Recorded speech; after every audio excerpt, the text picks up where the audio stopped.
The clock is ticking, and it seems like time might finally be up for Benjamin David Simmons. The 6'11" point guard of the Philadelphia 76ers reportedly wants out, and is ghosting the Sixers amid the ensuing trade rumors. The man is ignoring their calls, and at this point, no one needs to tell the Sixers that it would have to take a massive miracle to prevent Ben Simmons from parting ways with them in the offseason. There are a couple of reasons why Ben wants out, some of which are his fault, and others which are out of his control. The Sixers and Ben Simmons have had some serious history together over the years. It's no news that Simmons has been with them since day one, when he was selected with the first overall pick in the 2016 draft by the Sixers. After that, the young man has gone on to prove himself over the years as one of the most valuable players in the NBA, being named Rookie of the Year in 2018 and being selected in the NBA All-Star team in 2019, 2020, and 2021. However, in recent years, the Australian native has been the butt of several jokes among Sixers fans for his inability to shoot points and free throws. At the moment, rumor has it that Simmons would prefer a trade to either California's LA Clippers or San Francisco's own Golden State Warriors, although there haven't been any confirmations from either parties. However, at the top of the list is a potential move to the Lakers. Yes, it might sound crazy, but a move to the Lakers is not impossible for the Sixers, and I'm here to explain how the talented Australian might fit into their aggressive championship move. Love him or hate him, Simmons didn't really have it that bad last season. He averages 14.3 points per game, 7.2 rebounds per game, and 6.9 assists per game. Those are impressive numbers. However, Ben Simmons seems to be made for another era altogether, an era where bullying your way to the rim was more important than shooting outside. We all know how much Curry has normalized three-point shooting, and now it's a major consideration for how good a player is. Ben Simmons, in his almost 5 years in the NBA, has only attempted 34 three-pointers, and of those 34, only 5 entered the basket. To make matters a little dicier, the man isn't that good of a two-point jump shooter either. The major way the young man scores is by working his way to the basket, dunking, or something. The main point is he needs to get really close to shoot the ball. The major problem of this comes to the fact that he's very open to fouls from the opposing team, and if you're wondering, hey, won't that just cost the other team a free throw? Then know that Ben is also a crappy free throw shooter. His career stats for free throws sits at a dismal 59.7%. For a player of his caliber and being so young, this is a big no-no. Now, when you take all of that and put it together with his disappointing playoff performance in the second round last season against the Atlanta Hawks, you begin to understand why he doesn't feel too comfortable with the Sixers anymore. Fans no longer dig the point guard, and when you've lost the fans, you have one of two options: get better and win their fickle love back, or you exit before they literally boo you off the stage. It appears Simmons is going for the latter, and things are going downhill remarkably fast. First, Simmons is no longer in communication with his team,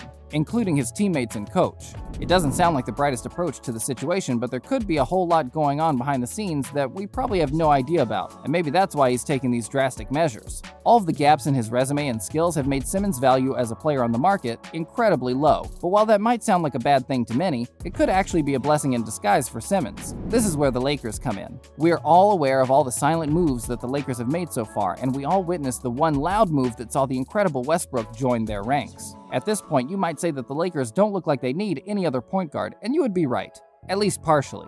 Let's look at the Lakers' starting lineup. At the moment, it definitely looks like Westbrook will start as the point guard. That's a no-brainer. The shooting guard gets a little tricky. I would go for Wayne Ellington, because he's a veteran, but Horton Tucker found some solid ground last season. LeBron and Davis are the starting forwards, and finally Marc Gasol taking up the center above Dwight Howard. This lineup in and of itself is insanely impressive, so where does Ben Simmons fit in? What's the justification for copying a point guard into a complete team? Well, it all boils down to the Western Conference and how competitive it has become for the Lakers. The Phoenix Suns were almost unstoppable last season, and they fought their way to the finals. The Nuggets, the Jazz, these are teams that showed just how much they had improved and how much competition they posed. The Portland Trail Blazers, LA Clippers, and Dallas Mavericks all have superstar players on their respective teams. The Warriors have managed to retain Curry for the next 4 years on his second $200+ million contract. Yes, they struggled because of injuries last season, but they definitely will be ready to compensate for their losses. Every team on the Western Conference has a hunger that only a championship ring will quench. So the Lakers have to brace themselves for the future by signing young talents that can hold the team if, say, LeBron decides to retire after the 2022 season.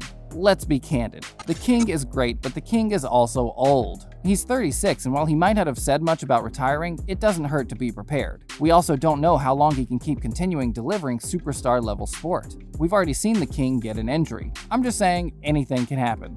So while it might not sound desirable to a lot of Lakers fans, it sounds logical to have a player that can fill up the space, if the situation presents itself. Of course, for this to happen, Simmons needs to be humble, learn from LeBron, give up his point guard position, and learn how to stay in the front court. Ben won't be under any pressure to shoot outside the paint. His passing abilities are off the chart, and his offensive IQ is what made a lot of us fall in love with him during his rookie year, so it makes sense that he takes the time to unlearn and relearn under LeBron and playing alongside AD. He might just be the checkmate the Lakers need for the championship in the coming seasons. So imagine LeBron starts at 3, Ellington is at 2, and we have Westbrook at 1. Then we have both AD and Ben Simmons playing down low at the 5. We might just have the most impressive lineup yet. Then Simmons could also be a threat at the high post because of his insane passing abilities. He could pass it down to AD, send it seamlessly to a shooter, or just lean into his signature driving his way to the basket. Now, this all looks pretty on paper, but could it actually happen? Well, we all turn our attention to one person that could put the pressure on a team to make this happen. The king himself, LeBron James. It doesn't seem impossible since the Lakers GM said he was open to opinions about off-season acquisitions. Coupled with the fact that LeBron and Simmons are both represented by the same agency, and the Lakers head coach, Frank Vogel, is quite defense-oriented and Simmons has impressive defensive skills. Everything seems to be in place if the right button is pressed. LeBron James has had nothing but praise for the big man. In 2019, he said this: "The sky's the limit for Ben. His size, his strength, his vision, his IQ. He carries himself as someone who believes he's the best, as you should. As long as he doesn't care about what other people say, he'll be fine. 9 times out of 10, people who criticize you have never done anything in their life. Either that or they're jealous because you're better than them." These are the type of uplifting words that Simmons needs to hear because he has been through the ringer these past couple of years. The point guard has been humiliated over and over again. However, there's enough time for the young player to improve. Fortunately, LeBron has a track record for improving anyone that plays with him. If Simmons joins the team, he'll most definitely pull him up to form. Also, Simmons will have time to focus on improving because he won't need to be bothered about carrying the team, and we might just have a way more confident Simmons at the end of it all. Obviously, while all of these seem great to imagine, the running question is, will Ben Simmons improve if given the chance? There was a time when we all believed that Ben would only get better and better, that he would try to work on his weaknesses and improve with every season. We all thought the sky was the limit for the young man, and I don't blame anyone who believed that improvement was on the brink for the point guard. Players like present Giannis and pre-Miami LeBron all showed what it means to make aggressive improvements without having to focus too much on jump shots, just relying on their athleticism, size, intelligence, and vision. While Ben might not be as great as any of these players, he doesn't necessarily have to be. He just has to play his part, become as efficient as possible, and pick up his morale, adopting a winning mentality. Something he seems to have lost after his low seasons with the Sixers. Most of the NBA minds tend to believe he's better suited down low. An article posted by The Ringer from 2019 said this about Simmons: "The truth. Simmons has spent his first 2 NBA seasons playing out of position. He is not a point guard. He's a center. That's about as blunt as it gets."